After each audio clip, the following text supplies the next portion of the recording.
यार अॼु वॾो स्ट्रेस थी पियो आहे। स्ट्रेस तव्हांखे बि थींदो हूंदो न स्ट्रेस, हा न? बिल्कुलु अहिड़ी तरह ॿोलीअ खे बि स्ट्रेस हूंदो आहे। ॿोलीअ खे स्ट्रेस कीअं हूंदो आहे? ॿोली बि असां इंसाननि वांगुरु अथव यार, जेकॾहिं तव्हां असां सोचूं त। हाणे ॿोलीअ में ॿ स्ट्रेस हूंदियूं आहिनि। उहे कहिड़ियूं अथसि? हिकु हूंदी आहे मेन स्ट्रेस, ॿी हूंदी आहे सेकेंडरी स्ट्रेस। प्रिंसिपल ऐं प्राइमरी स्ट्रेस। हाणे तव्हां ॾिठो हूंदो न त कॾहिं असांजो आवाज़ हेठां खां मथे वेंदो आहे, कॾहिं वरी मथां खां हेठि लहंदो आहे। इहे असांजी स्ट्रेसिस आहिनि, यानी ज़ोर। मिसाल जी ॻाल्हि मां थो चवां, ॿुध। हाणे जेकॾहिं तव्हां अखि बंदि करे इन लफ़्ज़ खे ॿुधंदव त तव्हांखे महसूसु थींदो त आवाज़ हेठां खां मथे थो वञे। कीअं? ॿुध ॿुध। पर जेकॾहिं मां तव्हांखे चवां वञ, त ॾिसो मथां खां आवाज़ हेठि थो किरे। अहिड़े ई नमूने सां अंग्रेज़ी में तव्हां जॾहिं डिक्शनरी इस्तेमालु कंदा हूंदो त हे ॿ निशानियूं ज़रूरु तव्हां ॾिठियूं हुजनि। उहे कहिड़ियूं आहिनि? उहे हे अथव। मूं लफ़्ज़ लिखो अबाउट। हाणे जॾहिं हिनखे फोनेटिक्स में लिखंदासीं अबाउट,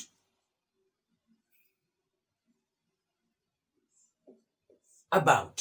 हाणे ॾिसंदो न ओ ऑक्सफोर्ड में हिते हिनखे मथो लकीर हूंदी आहे। इन जो मक़सदु इहो आहे त ओ हे तीर ॾिसो था, तीर, हे तीर,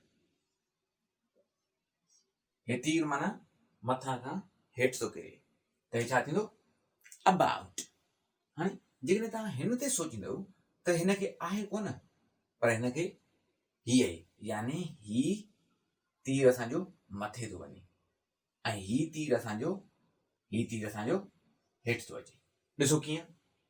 अबाउट, अबाउट, अबाउट। क्लियर? अहिड़े ई तरीक़े सां जॾहिं असां स्पेलिंग वग़ैरह सिखंदा आहियूं त इन स्ट्रेस जो मेन किरदारु हूंदो आहे। तव्हां कॾहिं कॾहिं इहो सोचींदा हूंदव, ॾिसो कीअं? ओपन, जॾहिं हिन में असां ING मिलाईंदा आहियूं सफिक्स, त औ PENING लिखंदा आहियूं। असां ही नथा लिखंदा। कहिड़ो?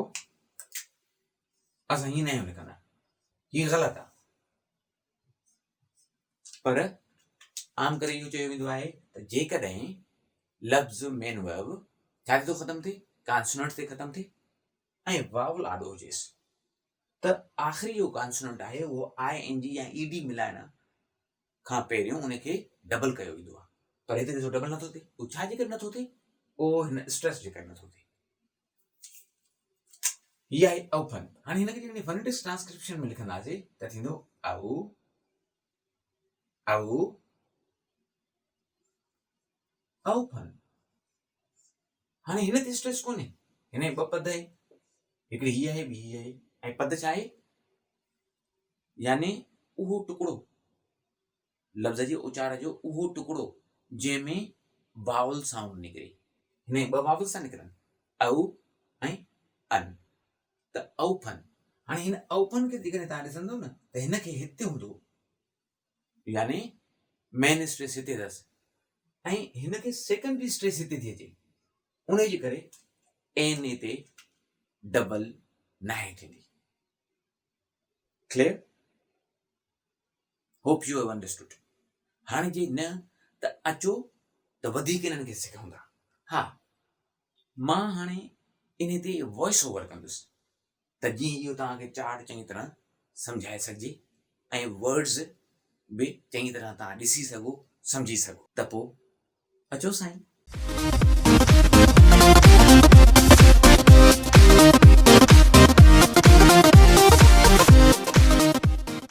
आवाज़ी ज़ोर ऐं ढार। हर क़ौम खे पंहिंजी ॿोली हूंदी आहे, ऐं हर ॿोली आवाज़ आवाज़ी ज़ोर ऐं ढारुनि जो पाण में हिकु क़ाइदो बणाए रखंदी आहे त जीअं ॻाल्हाइण ऐं ॻाइण में पूरी लय ऐं पूरो आलाप रखियो वञे। अंग्रेज़ी सिखण वक़्तु उहे जेकी अंग्रेज़ी सिखंदा आहिनि उहे उहो चवंदा रहंदा आहिनि त अंग्रेज़ीअ खे सम्झणु तमामु ॾुखियो आहे, छो जो उहे तमामु घणो तकिड़ो या अधु अखरी ॻाल्हाईंदा आहिनि, पर उहो ईअं नाहे। असुल हक़ीक़त उहा आहे त धारियनि न अंग्रेज़ी ॿोलीअ जे उचारनि खे सिखियो आहे ऐं न ई वरी आवाज़ी ज़ोर ऐं ढारुनि खे सम्झियो आहे। Stress and intonation. Every nation has its own language and every language possesses a system of sounds, stresses and intonations as to create a rhythm and melody in speaking or in singing. As far as the English language is concerned, those who have English as a second language, they say it is quite difficult to understand when they listen to the English speakers because they speak too fast to understand them. Most possibly, non-native speakers face this problem. Neither the non-natives have learnt the pattern of sounds nor understood stresses and intonations. याद रहे, कंहिं बि लिपि सिखण लाइ पहिरियां तव्हां ज़रूर इल्मु सोतियात आवाज़ ऐं उचारण जो तरीक़ो सिखो, आवाज़ी ज़ोर सुञाणण जो तरीक़ो सिखो ऐं ढारूं झेलार झेल आवाज़ जा लाहा चाढ़ा सुञाणण जो तरीक़ो सिखो।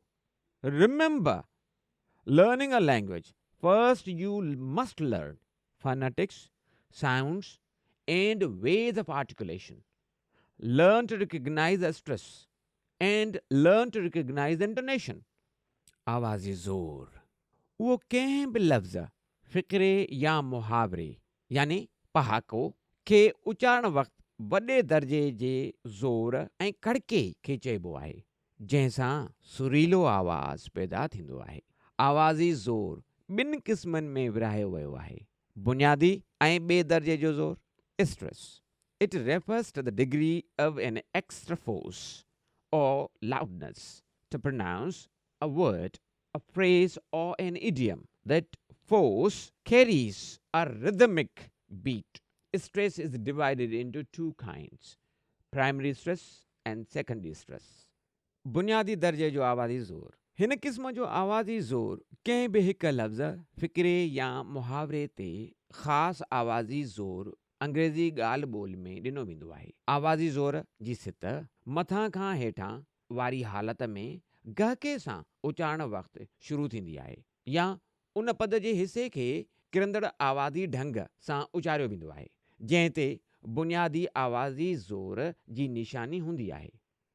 हिक पदायता लफ़्ज़ घणे भाङे बुनियादी ज़ोर जी निशानी खणंदा आहिनि ऐं उहे लफ़्ज़ जिन में हिक खां वधीक पद हुजे त उहो साॻियो लफ़्ज़ या त घणे या हल्के ज़ोर या वरी हल्के ऐं घणे ज़ोर वारी पद खणंदो आहे। उहो लफ़्ज़ जे रवां ते मुश्तमिल आहे त उन जो कहिड़ो हिसो घणो या हल्को ज़ोर खणंदो आहे। आम तरह हिन खे शाइरीअ में घणे ज़ोर वारी पद सां सुञातो वेंदो आहे। बुनियादी आवाज़ी ज़ोर लाइ हिन किताब ऐं केतिरनि लुग़तुनि में निशानी ॾिनल आहे। प्राइमरी स्ट्रेस, इन खे main stress, strong stress, stressed stress चइबो आहे। This is the longest kind of the stress that emphasizes a particular syllable in a simple word, a phrase, or an idiom in spoken English.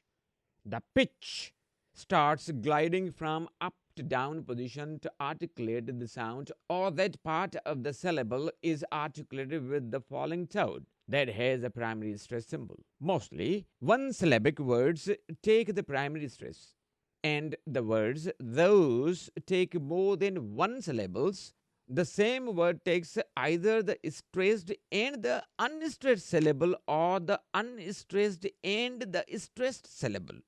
It depends on the pronunciation of the word, which part is stressed and unstressed. In the poetry, it is commonly known as the stress syllable.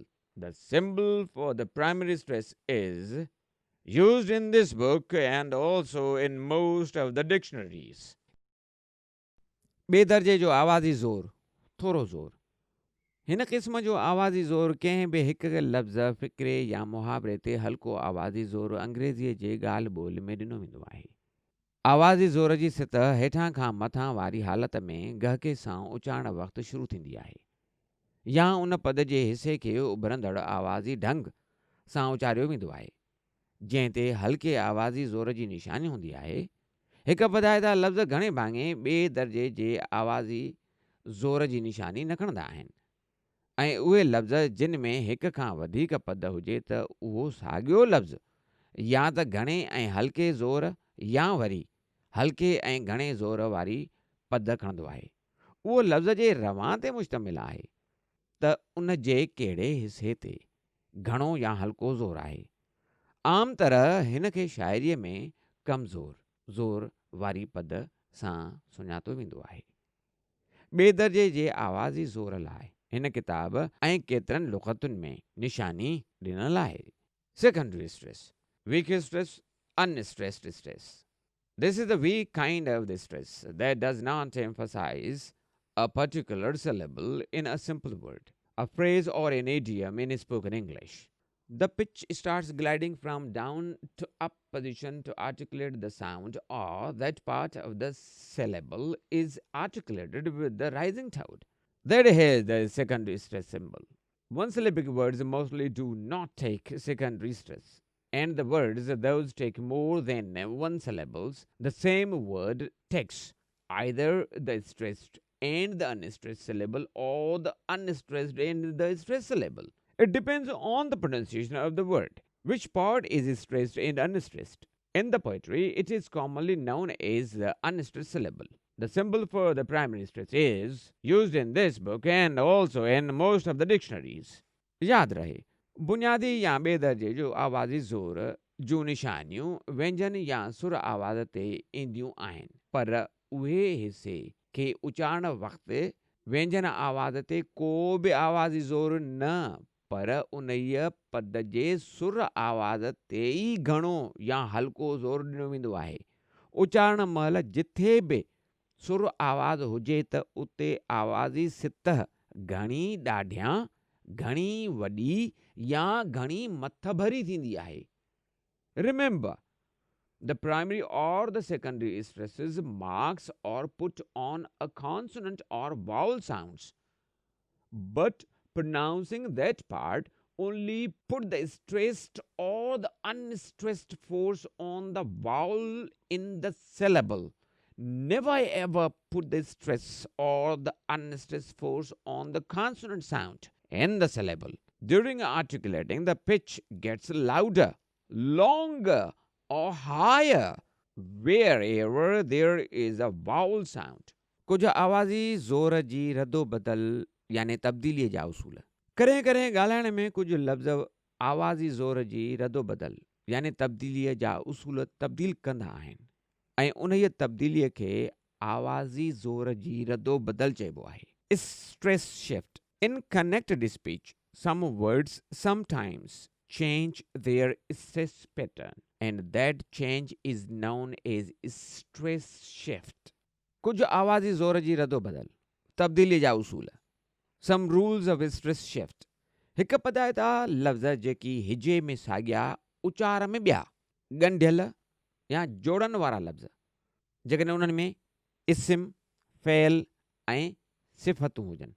अहिड़े क़िस्म जो हिकु पद वारो लफ़्ज़ जो इस्म, fail या सिफ़त जूं मुख़्तलिफ़ सूरतूं खणे त उन लफ़्ज़ जे उचारण में तब्दीली थींदी आहे। उचारण जे मुख़्तलिफ़ तब्दीलियुनि ते ध्यानु ॾियो। One syllabic homographs, paired words, nouns, verbs and adjectives. The one syllabic word that is used is noun, verb, and adjective. Only in that word pronunciation changes. Notice the difference in the pronunciation. Used is noun, used is verbs. House, house, use, use, do, the, do. इनखे do बि पढ़िबो आहे. विपदायता लफ़्ज़ हिजे में साॻे उचार में ॿिया जोड़न वारा लफ़्ज़ जॾहिं ॿिनि पदनि जो लफ़्ज़ इस्म तौरु इस्तेमालु थिए त बुनियादी आवाज़ी ज़ोर पहिरीं पद ते ईंदो आहे ऐं जे फ़ेल तौरु इस्तेमालु थिए त बुनियादी आवाज़ी ज़ोर ॿीअ पद ते ईंदो आहे. घणे क़दुरु उहो ई क़ाइदो इस्तेमालु थींदो आहे पर उन जे बावजूद बि कुझु इख़्तिलाफ़ आहिनि. Two syllabic homographs, paired words. When the two syllabic word functions is noun, the primary stress falls on the first syllable, and as a verb, the primary stress falls on the second syllable. This rule is mostly followed, but some variations, of course, are there. Used as nouns, used as verbs, conflict, conflict, exploit, exploit, perfect, perfect. याद रहे मुरकब इस्म में आवाज़ी ज़ोर जी रदो बदल. Notice the stress shift in compound nouns. आम मुरकब इस्म, आम इस्म plus आम इस्म हुजे.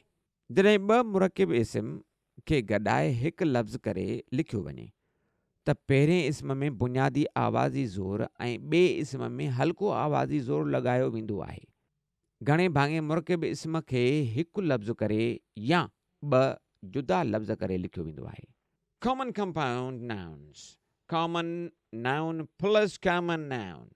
When the two common compound nouns are joined together to write one compound word, the first noun takes the primary stress and the second one takes the secondary stress. Mostly a compound word is written as one word or two separated words. Toothpaste, Wall Street. ख़ास मुरकब इस्म, ख़ास इस्म plus ख़ास इस्म. जॾहिं ॿिनि ख़ास इस्मनि खे गॾाए हिकु लफ़्ज़ करे लिखियो वञे त पहिरें इस्म में हल्को आवाज़ी ज़ोर ऐं ॿिए इस्म में बुनियादी आवाज़ी ज़ोर लॻायो वेंदो आहे. Proper compound nouns. Proper noun plus proper noun. When the two proper nouns are joined together to make one word, the first one takes the secondary stress and the last noun takes the primary stress. River Indus, Trojan War, Mount Everest. ख़ास मुरकब इस्म, ख़ास इस्म plus जेकॾहिं ॾींहुं हुजेसि. जॾहिं ॿ ख़ास इस्म ॾींहं लफ़्ज़ ते ख़तमु थियनि, घणे क़दुरु पहिरियों इस्म बुनियादी आवाज़ी ज़ोर ऐं ॾींहुं वारो लफ़्ज़ पाण सां ॿिए दर्जे जो आवाज़ी ज़ोर खणंदो आहे. Proper compound nouns. Proper noun plus day. When the proper nouns end in the word day, mostly, the first noun takes the primary stress and day takes the secondary stress. Mother's Day, Labor Day, Wedding Day. हफ़्ते जा ॾींहं. सभिनी हफ़्ते जे ॾींहंनि में पहिरें पद ते बुनियादी आवाज़ी ज़ोर ॾिनो वेंदो आहे. The days of the week. The primary stress is put on the first syllable in all the days of the week.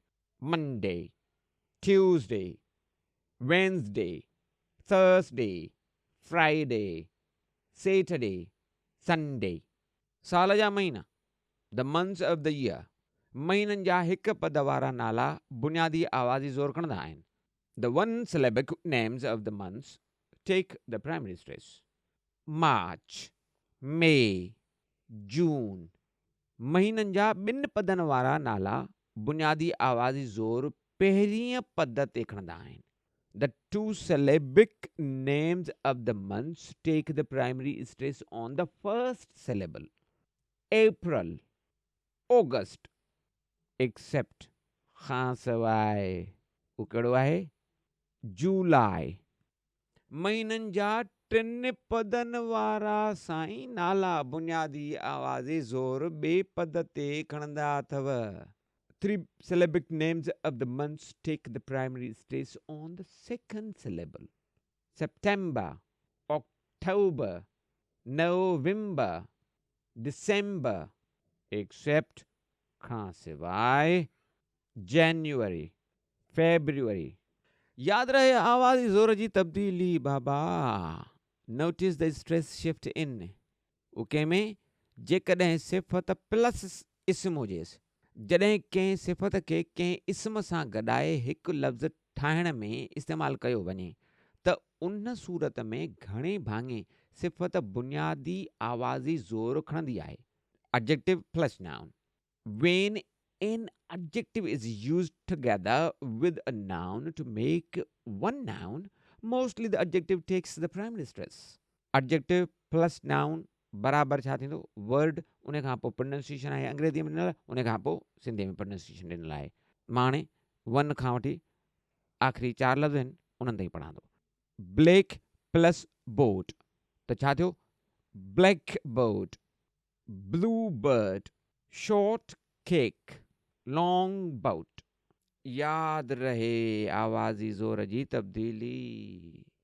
हाँ, जेकॾहिं फेल प्लस इस्म हुजे, जॾहिं कंहिं फेल खे कंहिं इस्म सां गॾाए हिकु लफ़्ज़ ठाहिण में इस्तेमालु कयो वञे त उन सूरत में घणे भाङे फेल बुनियादी आवाज़ी ज़ोर खणंदो आहे.